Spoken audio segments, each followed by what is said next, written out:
nayi mitu ya Nkhani bungwe la Anti-Corruption Bureau lakhala zaka ziwiri lilibe mkulu okhazikika kafukufuku wapeza kuti mtengo wa chimanga wakwera ndi 8% pa kilogramu iliyonse.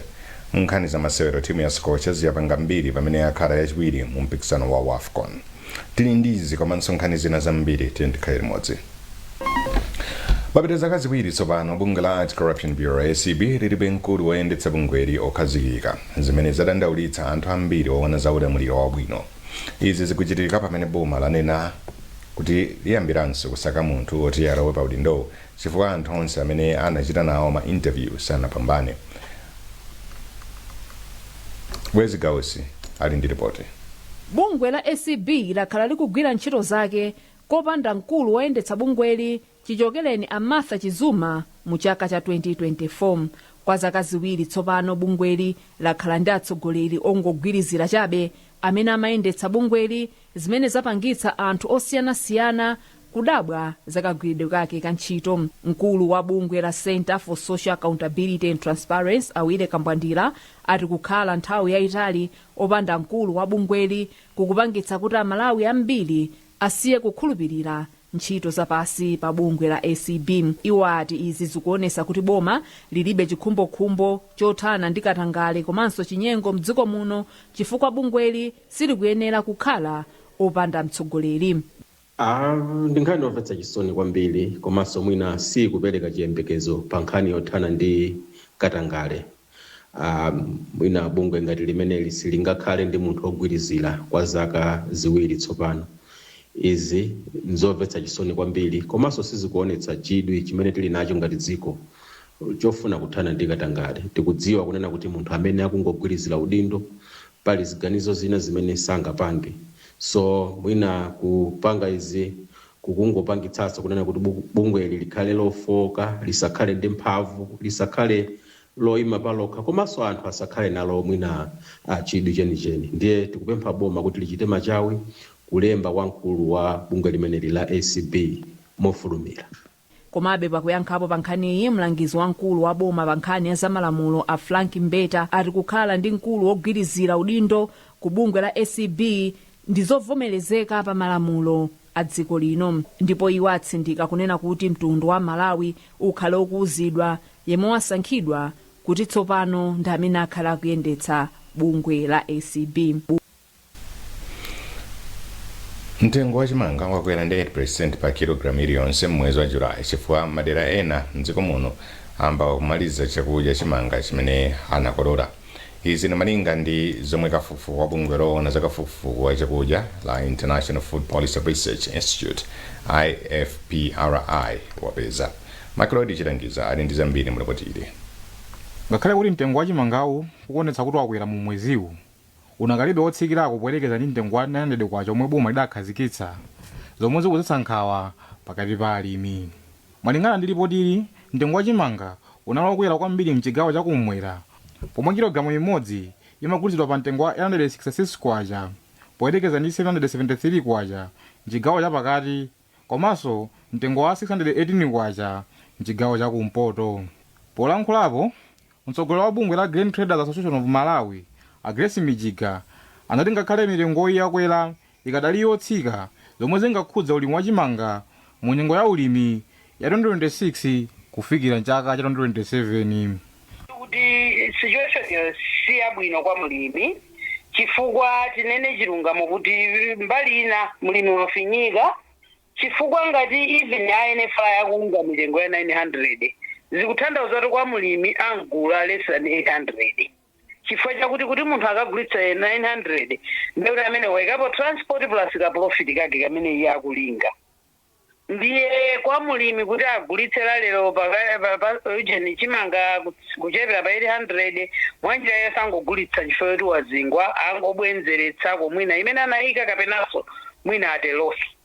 Mmodzi wa akuluakulu ku nthambi ya chitukuko mu sinodi ya Livingstonia Akeni Sakala anachenjezanso kuti mitengo yotsikayi ikupereka chiopsezo kwa alimi pamene akukonzekera nyengo ya ulimi ya chaka chamawa. Pakali pano chikuchepa mtengo ikumakwera ndi kunoko kumpoto chimanga chakalipo chambiri era kukoso kumene era sadamalise ukolola nchifake mitengo ndiyotsikirako pang'ono koma nthawi ndikupitayi chizikwera chokha chimanga chifukwa kuti chizichepa anthu akugula ena kugulira anthu pakali pano chimanga chikuonesa kuti anthu akugula kwambiri vena akugula kuti achisunge vena akugula kuti ayindikandeza kuse patsogolo vena kungachisungabe ndi chikumachepera chimangacho pamsika ndi mitengo ena kukwera kumene moti kufika mwezi wa Mawa mwina kusokwera kuchosa kuchoka mene tupangira pakali pano. Nkhawazi zikubweranso pamene Amalawi okwanira 2.6 miliyoni ali pa chiopsezo chokumana ndi vuto la njala kuyambira mwezi wa Seputembala chaka chino. Pakadali pano boma la Malawi lapereka ndalama zokwanira 100 biliyoni kwacha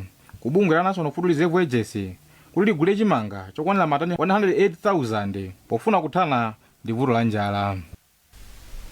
Pakadali pano mlingo wa kukwera mtengo kwa katundu makamaka watsika kufika pa 20.8% mwezi wa Julai kuchoka pa 21.1% mwezi wa June. Izi ni malinga ndi kalata imene bungwe la National Statistical Office yatulutsa. Izi kutanthauza kuti ngakhale mitengo ya katundu yakhala ikukwera kakweredwe kake kanachepa mweziwo. Mlingowu wakhala ukutsika kuyambira mwezi wa Oktoba chaka chatha pamene unali pa 29.11%. Koma kuti anthu ogula katundu ayirandira bwanji nkhani Isaac Salima anayankhula ndi mkulu wa bungwe la Kama a John Capital. Asize kumasulira chilichonse akanakhala kuti inflation imamasulira mitengo kusika ndi kuti bwenzi pakali panopa Malawi ataonapo zinthu zimakhala kuti munthu ukuzionazo kuti utenga ndalama yochepa inflation ikumamasulira kuti utenga ndalama yayikulu koma ukatenga zinthu zochepa kumisika ndi kumasulira kwa inflation ndi pakali panopa Malawi sikuti ndalama akuona kuti akutenga ndalama zochepa ndikabwera ndi katundu ochukayi chimene chikuchitika pa ndichakuti katunduyo akukhalabe kuti ndi wokwera ndi kana mafiga amene wakutuluka sikuti consumer akuonapo china chilichonse china chake chikumasulira kwenikweni andikukaniza kuti makamaka inflation imene iyi kwambiri ku basket ya chakudya makamaka chimanga koma tisayiwale kunena kuti posachedwa apa tiwonanso kuti chimanga chikukhala chikukwera kuchokera mwina mseptemba mukupita uko chikamba kuti chiyamba kuchepera wikenuyi koma zimatenga nthawi even atakhala kuti inflation iyo yasika ndi 5% zimatenga nthawi yayitali kuti zimene zijazo ziyambe kubwerera kwanu apapa tingomasula kunena kuti inflation imachena ndi mitengo koma kuti imamasulira kuti mitengo aggregate ya basket ija ikukhala kuti ili bwino koma kutsika kwa 0.3% tikumasulira kunena kuti mitengonso ikhala yosikayi koma ndi zovuta kuti tifotokoze kuti consumer angapindule kuchani mapapa pakati panopa zimatenganso nthawi yayitali oitakhala 5% kuti munthu wogula apezepo zinthu kuti ziyambe kumfikira iyewo pachoti nsika umakhala kuti wazaza ndi katundu amene anayitanitsidwa zini mitengo yakale. Bungwe loyang'anira ntchito za migodi mdziko muno la Malawi Chamber of Mines and Energy lati ndi lokhutira ndi mmene ikuyendera ntchito yokhazikitsa kampani ya migodi ya Kangankunde. Mboma la Balaka, kampani imene ndi ya mdziko la Australia ikukhazikitsa mgodi odzapanga miyala ya mtengo wapatali. Isaac Salima ali ndi nkhani yonse.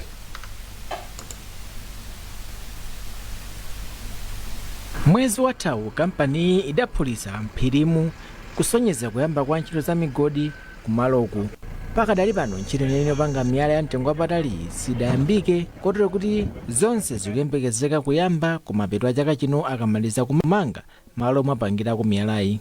Pakadali pano ntchito zomangamanga zikupitiriranso kumaloku pamene kampani ikumanga maofesi komanso malo ena pofuna kufulumiza kuyamba kwa ntchito zakeku. Poyankhula pamene adakayendera malowa amene akuyendesa ntchito za bungwe la Malawi Chamber of Mines and Energy Green Malunga adati ndiwokondwa ndi zimene aona kumaloku kuti akutsatira ndondomeko zoyenerera pa ntchito za migodi.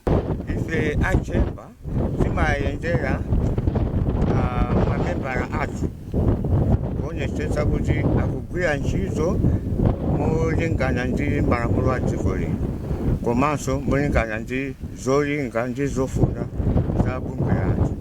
Titabwera kuno kuzaona kuti zimene zikunenedwa m'mawayilesi kaya m'matv kaya anthu amba kapena anzathu awa kuti mabungwe tisiyaboma tizoona. Titabwera kuno taona kuti zinthu zikuyenda bwino monga mmene ifeyo enu ake bungwe la za migodi zinthu zikuyenda bwino. Amalunga anadinso ndiudandaula kuti dziko lino lakhale kuyenda pang'ono-pang'ono pofuna kukhazikitsa ntchito za migodi.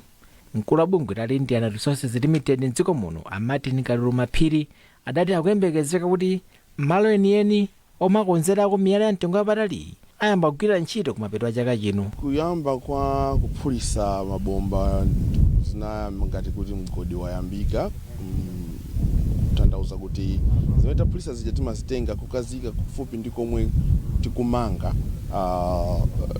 Panopo ifeyo chimene tikayere chiyembekezo chathu njoti dera linolo lisinthike chifukwa cha phindu lomwe lidachokereko mgodi unowo, komanso boma nalonso lilandirepo misonkho yake ndi ndalama zina ndi zina zomwe zizichokera ku mgodi kunoko. Kalumaphiri anati pakadali pano kampani yalemba anthu ntchito oposa 180 ndipo akuyembekezeka kuti alembanso anthu ena ntchito akayamba kwenikweni kugwira bwino ntchito zake. tipitiriza opasana nkhanizi mukatha kuonera izi. yakwana kuti inu mupeze yanu njinga ya moto ya Shangyang SY150-18 modelo yatsopano ya 2026 yokonzedwa maukadaulo ndi injini ya mphamvu, marimu olimba ndi matayala a heavy duty oyenda msewu wina uliwonse. Gulani yanu lero ndipo mudzalandira mahemeti awiri, jasi ndi t-shirt mwaulere.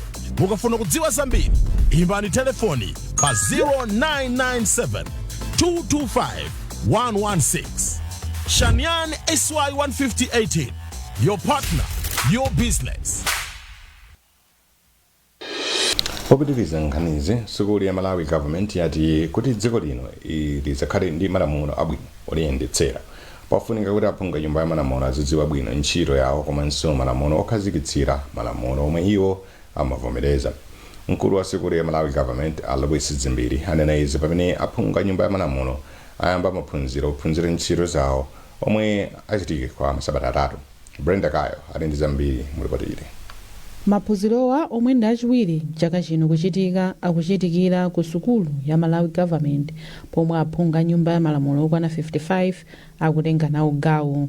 Ndipo polankhula pomwe amatsegulira maphunzirowa Adzimbiri ati maphunzirowa ndi ofunikira kwambiri kamba kuti aphungu amaphunzitsidwa ntchito zawo omwe angagwirire makamaka pa nkhani yopanga malamulo komanso kuvomereza chuma cha dziko mamagwero ena omwe aphunguwa amagwira. Ndi nkhani yofunikira kwambiri kuti akhale ndi luso lokwanira, akhale ndi ukadaulo lokwanira. Malo ake ndi awawa, Malawi School of Government. Chifukwa without that kulibenso kwina. Komanso tikuziwa kuti iwo amachokera ma background osiyana-siyana. Ndi zambiri zimene wakakomana nazo ku parliament amakhala kuti sanaphunzire kwina kwake. Ayeneka ndithu akhale maphunziro a mndandanda wabwino kuti athe kumachita zinthu moyenerera. Ndipo sipikala wa nyumba ya malamulo Samuel Suleiman apempha aphunguwa kuti ayikepo mtima pa maphunzirowa kamba kuti ndi ofunika pa ntchito yawo. Maphunziro ndofunikira kwambiri monga mukuziwa kuti zimene amatiphunzitsa kuno sitiphunzira mklasi. Izi zimakhala zakuno ndi ntchito yathu imene tinapasidwa. Tikuphunzira mmene tingayimirire anthu athu, mmene tingayang'anire kusatira chuma cha boma. Pali zambiri koma zonsezi zikukhuza ntchito ya ku parliament. Zinthu zokuti tikaziphonya pano ndiye kuti ngakhale ntchito yathu mkati muja mu nyumba ngakhale kunja izitivuta akagwiridwe kake. Mwazina aphunguwa akuphunzira momwe angagwirire ntchito yawo mu nyumba ya malamulo komanso kumadera kwawo ndi zina zambiri. Bungwe la chinyamata la Chisilamu la Muslim Youth Society lapempha mgwirizano pakati pa mabungwe komanso makampani kuti athandizepo kuti achinyamata akhale ndi mwayi wamaphunziro a sukulu za ukachenjere mdziko muno. Akuluakulu a bungweli ayankhula izi atapereka mwayi kwa ophunzira anayi kuti akapitirize maphunziro awo mdziko la Saudi Arabia. Bungweli linati lili ndi lingaliro lotumiza ophunzira okwana 30 kunja kwa dziko lino chaka chino. Feston Marekezo wadzandi ripoti.